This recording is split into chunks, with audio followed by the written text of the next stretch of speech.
തെക്കൻ ലെബനനിൽ വീണ്ടും ഇസ്രയേൽ പ്രതിരോധ സേനയ്ക്ക് കനത്ത പ്രഹരമേൽപ്പിച്ച് ഹിസ്ബുള്ളയുടെ ഡ്രോൺ ആക്രമണം. ഗിവാദി ബ്രിഗേഡിലെ ഉന്നത പരിശീലനം ലഭിച്ച റെക്കഗ്നൈസ്ഡ് യൂണിറ്റിലെ ഉദ്യോഗസ്ഥനായ സ്റ്റാഫ് സാർജന്റ് മൈക്കൽ ട്യൂക്കൺ ഈ ആക്രമണത്തിൽ കൊല്ലപ്പെട്ടതായി ഇസ്രയേൽ സൈന്യം സ്ഥിരീകരിച്ചു. കേവലം 21 വയസ്സ് മാത്രം പ്രായമുള്ള ട്യൂക്കൻ അഷ്കലോൺ സ്വദേശിയാണ്. ഇസ്രയേൽ സൈന്യത്തിന്റെ ഏറ്റവും സുരക്ഷിതമെന്ന് കരുതിയ താവളങ്ങൾക്ക് നേരെയാണ് ഇത്തവണ ഹിസ്ബുള്ളയുടെ കൃത്യതയാർന്ന ഡ്രോൺ പതിച്ചത്. വടക്കൻ അതിർത്തി കടന്ന് ലബനനെ സൈനിക നീക്കങ്ങൾ ശക്തമാക്കാൻ ഇസ്രയേൽ ശ്രമിക്കുന്നതിനിടയിലാണ് സൈന്യത്തിന്റെ ആത്മവിശ്വാസം തകർക്കുന്ന രീതിയിലുള്ള ഈ തിരിച്ചടി ഉണ്ടായിരിക്കുന്നത്. ആക്രമണത്തിൽ മൈക്കൽ ട്യൂക്കൺ സംഭവ സ്ഥലത്ത് വെച്ച് തന്നെ കൊല്ലപ്പെടുകയും മറ്റ് 4 സൈനികർക്ക് പരിക്കേൽക്കുകയും ചെയ്തു. പരിക്കേറ്റ സൈനികരെ ഉടൻ തന്നെ വിദഗ്ധ ചികിത്സയ്ക്കായി വ്യോമമാർഗം ആശുപത്രിയിലേക്ക് മാറ്റി. ഇവരുടെ പരിക്കുകൾ ഗുരുതരമല്ലെന്നാണ് സൈനിക വൃത്തങ്ങളിൽ നിന്ന് ലഭിക്കുന്ന പ്രാഥമിക വിവരങ്ങൾ സൂചിപ്പിക്കുന്നത്. രാത്രി 10:30-യോടെയാണ് യുദ്ധഭൂമിയെ നടുക്കിയ ആ അപ്രതീക്ഷിത ആക്രമണം അരങ്ങേറിയത്. തെക്കൻ ലെബനനിലെ തന്ത്രപ്രധാനമായ ഒരു മേഖലയിൽ ഇസ്രയേലിന്റെ ഗിവാദി ബ്രിഗേഡ് അംഗങ്ങൾ പ്രത്യേക സൈനിക ഓപ്പറേഷൻ നടത്തിക്കൊണ്ടിരിക്കുകയായിരുന്നു. ഈ സമയത്താണ് അത്യാധുനിക സാങ്കേതിക വിദ്യ ഉപയോഗിച്ച് പ്രവർത്തിക്കുന്ന ഹിസ്ബുള്ളയുടെ ഡ്രോൺ ഇസ്രയേൽ സൈനികർ നിലയുറപ്പിച്ചിരുന്ന താവളം ലക്ഷ്യമാക്കി കുതിച്ചെത്തിയത്. അന്ധകാരം നിറഞ്ഞ രാത്രിയിൽ സൈന്യത്തിന്റെ റഡാറുകളുടെ കണ്ണുവെട്ടിച്ചായിരുന്നു ഡ്രോണിന്റെ ഈ വരവ്. ഫസ്റ്റ് പേഴ്സൺ വ്യൂ അഥവാ FPV വിഭാഗത്തിൽപ്പെട്ട മാരകമായ ഡ്രോണാണ് ആക്രമണത്തിനായി ഹിസ്ബുള്ള ഉപയോഗിച്ചതെന്നാണ് ലഭ്യമാകുന്ന വിവരങ്ങൾ വ്യക്തമാക്കുന്നത്. ഓപ്പറേറ്റർക്ക് തത്സമയം ദൃശ്യങ്ങൾ കണ്ടുകൊണ്ട് അതീവ കൃത്യതയോടെ ലക്ഷ്യസ്ഥാനത്തേക്ക് നയിക്കാൻ കഴിയുന്നവയാണ് ഇത്തരം FPV ഡ്രോണുകൾ. ഇസ്രായേൽ സൈനികർ താവളമടിച്ചിരുന്ന കൃത്യമായ പോയിന്റിലേക്ക് തന്നെ ഈ ആത്മഹത്യാ ഡ്രോൺ ഇടിച്ചിറങ്ങുകയായിരുന്നു. പരമ്പരാഗത വ്യോമാക്രമണ പ്രതിരോധ സംവിധാനങ്ങളെ പോലും അപ്രസക്തമാക്കുന്ന രീതിയിലായിരുന്നു ഇതിന്റെ സഞ്ചാരം. ഹിസ്ബുള്ളയുടെ ഈ തന്ത്രപരമായ നീക്കം ഇസ്രയേൽ സൈനിക നേതൃത്വത്തെ വലിയ രീതിയിൽ ആശങ്കപ്പെടുത്തുന്നുണ്ട്. അതിർത്തി കടന്നുള്ള കരയുദ്ധത്തിൽ ഇസ്രയേലിന് നേരിടേണ്ടി വരുന്ന കടുത്ത വെല്ലുവിളികളിലേക്കാണ് ഈ സംഭവം വിരൽ ചൂണ്ടുന്നത്. എത്രത്തോളം ആധുനിക സജ്ജീകരണങ്ങൾ ഉണ്ടെങ്കിലും തങ്ങളുടെ ഭൂപ്രദേശത്തിന്റെ ഭൂമിശാസ്ത്രപരമായ ആനുകൂല്യം മുതലെടുത്ത് ഹിസ്ബുള്ള നടത്തുന്ന പ്രതിരോധം ഇസ്രയേലിന് കടുത്ത തലവേദനയാവുകയാണ്. നിലത്തു നിന്നുള്ള പോരാട്ടത്തെക്കാൾ വ്യോമമാർഗമുള്ള ഇത്തരം അപ്രതീക്ഷിത ആക്രമണങ്ങളാണ് ഇപ്പോൾ ഇസ്രയേലിന് കൂടുതൽ നാശനഷ്ടങ്ങൾ വരുത്തിവെക്കുന്നത്. കൊല്ലപ്പെട്ട സ്റ്റാഫ് സർജന്റ് മൈക്കൽ ട്യൂക്കൺ ഇസ്രയേൽ സൈന്യത്തിലെ ഏറ്റവും മികച്ച പോരാളികളിൽ ഉൾപ്പെടുന്ന എലൈറ്റ് റീകൺസെൻസ് യൂണിറ്റിലെ അംഗമായിരുന്നു. ഇത് ഈ നഷ്ടത്തിന്റെ ആഴം വർദ്ധിപ്പിക്കുന്നു. കഠിനമായ പരിശീലന മുറകൾ പൂർത്തിയാക്കി അതിവേഗ നീക്കങ്ങൾക്കും രഹസ്യ ഓപ്പറേഷനുകൾക്കും നിയോഗിക്കപ്പെടുന്നവരാണ് ഈ യൂണിറ്റിലുള്ളത്.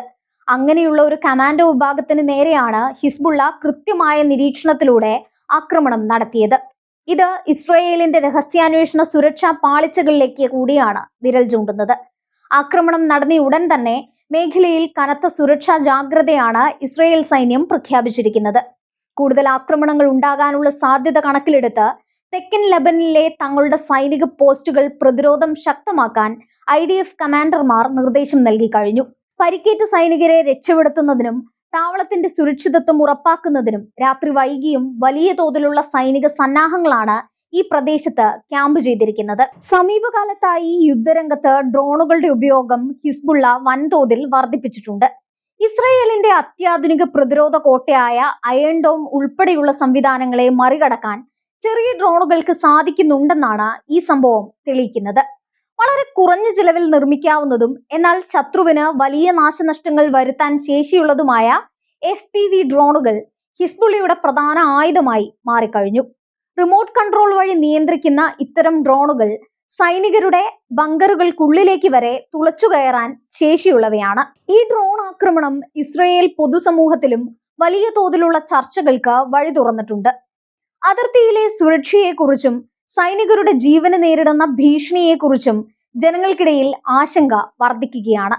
പ്രത്യേകിച്ച് ചെറുപ്പക്കാരായ സൈനികർ യുദ്ധമുഖത്ത് കൊല്ലപ്പെടുന്നത് രാജ്യത്തിനകത്ത് വലിയ വൈകാരിക പ്രതികരണങ്ങൾക്ക് കാരണമാകുന്നുണ്ട്. മൈക്കൽ ട്യൂക്കിന്റെ വിയോഗം അഷ്കലോൺ നഗരത്തെ ഒന്നടങ്കം ആശങ്കയിലാഴ്ത്തിയിട്ടുണ്ട്. അതേസമയം തെക്കൻ ലെബനനിൽ തങ്ങൾക്കെതിരെ നീങ്ങുന്ന ഇസ്രയേൽ സൈന്യത്തെ പൂർണ്ണമായും പിന്തിരിപ്പിക്കുന്നത് വരെ പോരാട്ടം തുടരുമെന്ന പ്രഖ്യാപനത്തിലാണ് ഹിസ്ബുള്ള. ഇസ്രയേൽ സൈന്യത്തിന്റെ താവളങ്ങളും നീക്കങ്ങളും തങ്ങളുടെ പൂർണ്ണമായ നിരീക്ഷണത്തിലാണെന്ന് വ്യക്തമാക്കാനാണ് ഹിസ്ബുള്ള ഇത്തരം ലക്ഷ്യം തെറ്റാത്ത ആക്രമണങ്ങളിലൂടെ ശ്രമിക്കുന്നത്. കരമാർഗം ഇസ്രായേൽ സൈന്യം മുന്നോട്ട് നീങ്ങാൻ ശ്രമിക്കുമ്പോഴെല്ലാം ഇത്തരം മാരകമായ കെണികളാണ് അവർക്കായി ഒരുക്കിയിരിക്കുന്നത്.